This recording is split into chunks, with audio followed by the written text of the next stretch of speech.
John Lynch says what the Niners need, not a new starting quarterback, a better backup, or they need to be more prepared in the case that Jimmy Garoppolo gets injured. How do you interpret that? I hate it.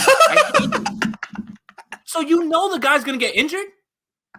That was the part of that really I was just like, what?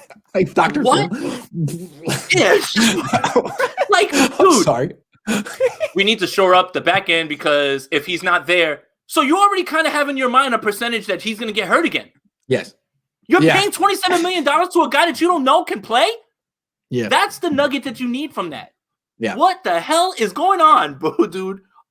I want to give John Lynch the benefit of the doubt that he was posturing here too. And I'm trying to read into this because it's too stupid to actually take on at face value. So he's not stupid. What is he doing here? I'm trying to think what he may be doing is saying, look, I know I'm saying all this baloney about Jimmy G. It's not true. We're not extending his deal. I'm coming here saying what I got to say. But the code is we're still going to get a new quarterback. We still could trade up for Justin Fields. Like, don't be surprised if we make something like we could get a guy like Cam Newton. We're going to bring in another quarterback, and we're not going to label it as competition. We're going to say we need a high level backup, but it could be competition. I think that's what he's saying. He's preparing 49er fans subconsciously for the fact that they are going to get a new quarterback. That's the thing about everything, right? He's preparing you for any and everything. That's it. He's preparing you for, we might just get a guy in free agency. We might just run it back with Jimmy. We might just trade up for a guy. All of the above. I don't understand how people are so definitive. Like, you guys see what he said? What he said definitely means this. Yeah. Yeah, what he said lends more to what we've been saying than anything, I think. Yeah, the thing is when one of these guys says something, it means nothing. It can be interpreted all kind of ways.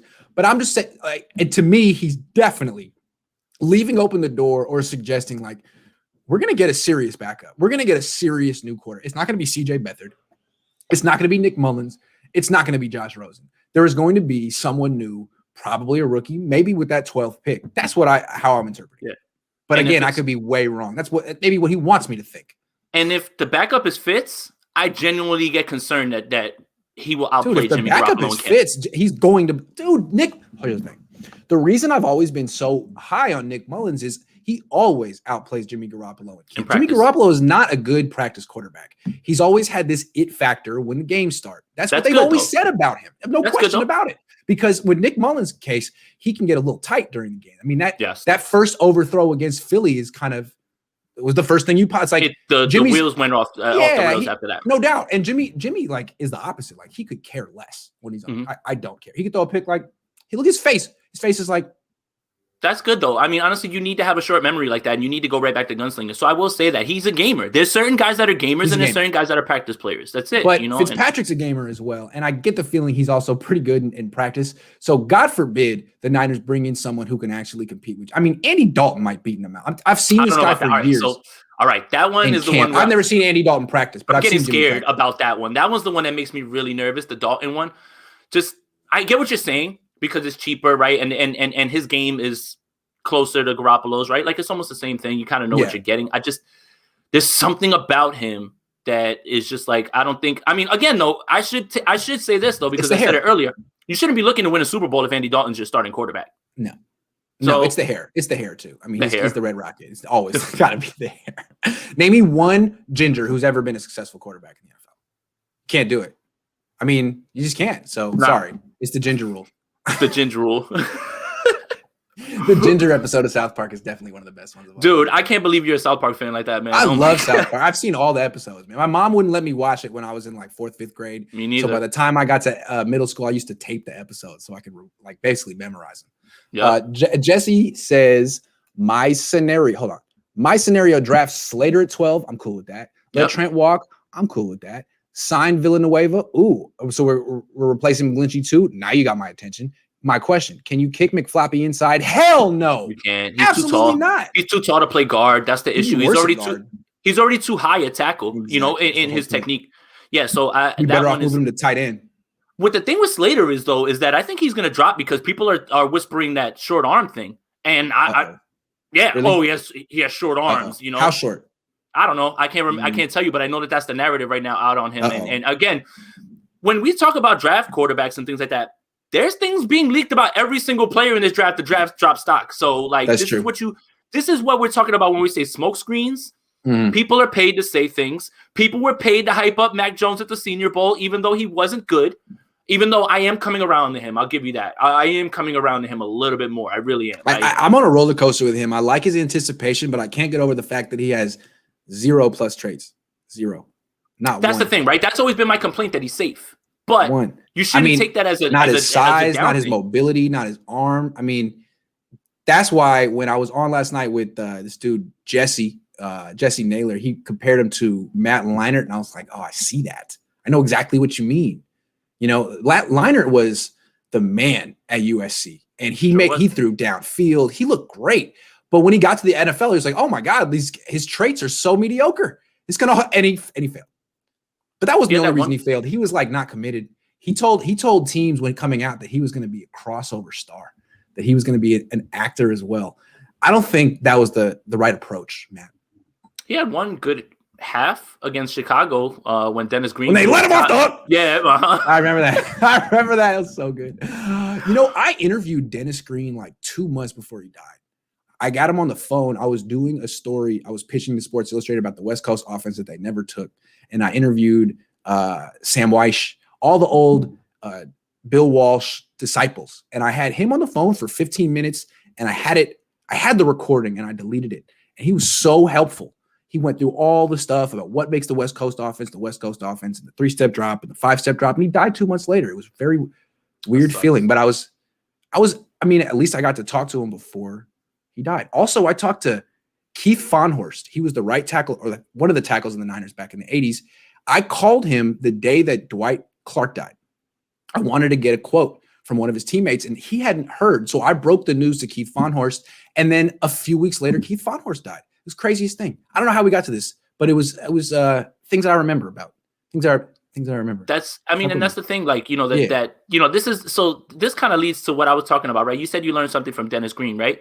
Yes. You know, what I do when I talk with people, and I talk with people who are smarter than I am, you know, or people who have played the game, I pick their brain. You know, that's why that Cam video with that kid was so disturbing, because it's like, dude, no matter what you think about where he is now, that's an NFL MVP. If you're not sitting there trying to take notes and try to pick that man's brain, I don't understand what you're doing. So, you know, the idea when I get in front of these guys, I talk to, you know, let's say I talk to a player, let's say I talk to somebody in the front office, anything like that. I'm going to sit there and listen. I'm trying to listen, and I'm trying to learn. And that's what it should be. And that's what it should always boil down to. Nobody knows everything. And if you're not trying to get better, you're going to get worse. The thing about that Cam Newton thing, I was impressed with Cam in that. Yeah, me too. He did everything right. Yeah, a lot of athletes might have lost their cool, cursed out a kid. And he actually, I might have too. I would have his ass out. I'd have been like, get out. Get out. He made it a teachable moment for that kid. I thought Cam looked like a real mature leader. And I had this perception of him because I covered him during the Super Bowl when he was like 25.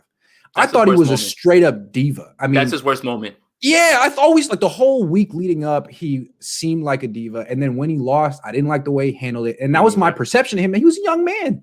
To see him now at 31, I was like, oh, he really has matured. And now I've like been more into the idea of bringing him like in as a bridge one season guy, because I was like, you know what? Maybe he actually has been written off too soon. Maybe he could benefit from being on a team with playmakers, and maybe he's matured. I don't know. He's not particularly athletic. I mean, particularly accurate, but his completion percentage the last 2 seasons when he's been healthy have been very high. So maybe he has matured a little bit. I don't know. Yeah.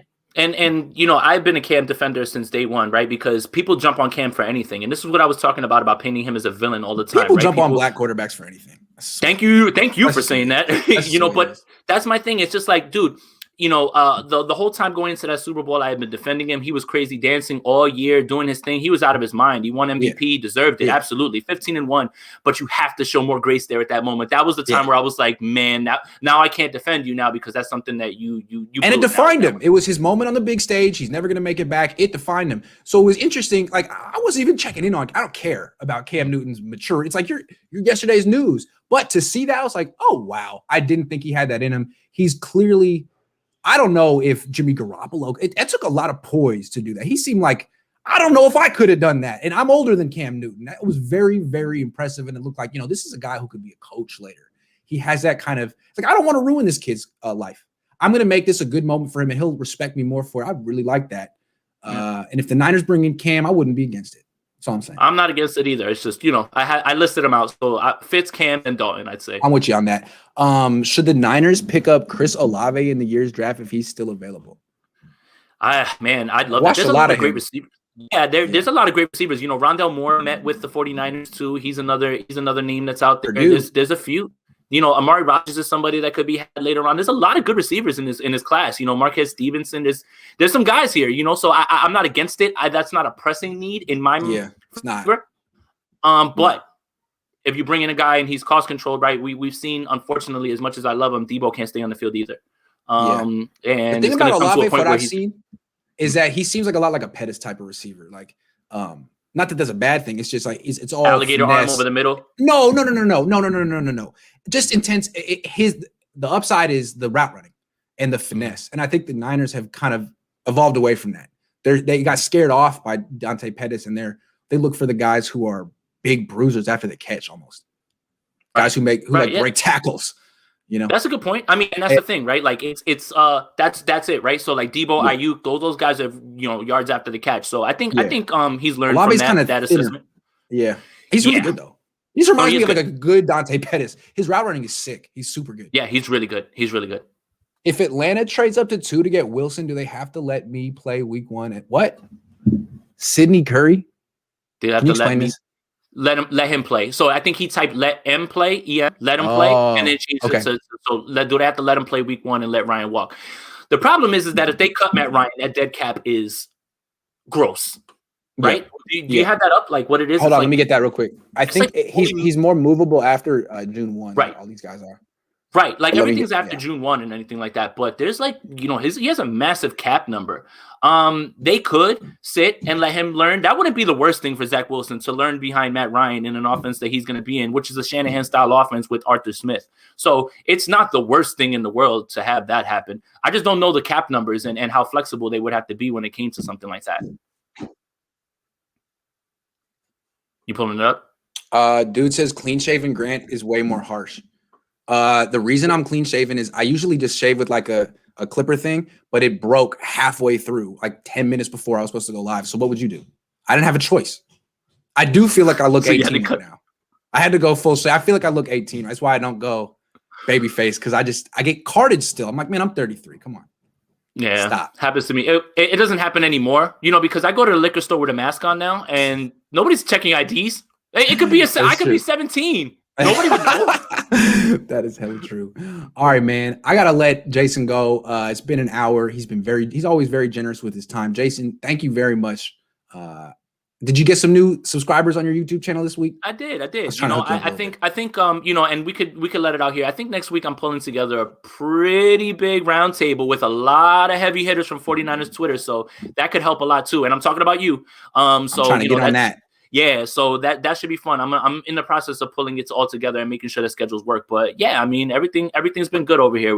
Same thing with the podcast, and just waiting for news to break on quarterbacks and just having people yell at me on Twitter. It's been really fun. See, if you guys don't know about Jason Apani, he is the most popular man in 49ers Twitter. Everyone likes about that.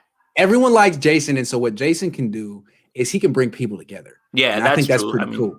That's cool. I'm looking forward to going that roundtable. I've made friends from everywhere, on here. So I'll say that. I don't know if I'm the most liked, but I've made some friends. Just if someone doesn't like you, I don't trust that person. I would say the same, but also the jerk never knows he's the jerk, right? So like I can't really. Hey, before we go, just show people your shirt real quick. Oh yeah, cool. Rick James, fired up. I wish my daughter would walk in. She'd point to it and just say Rick James.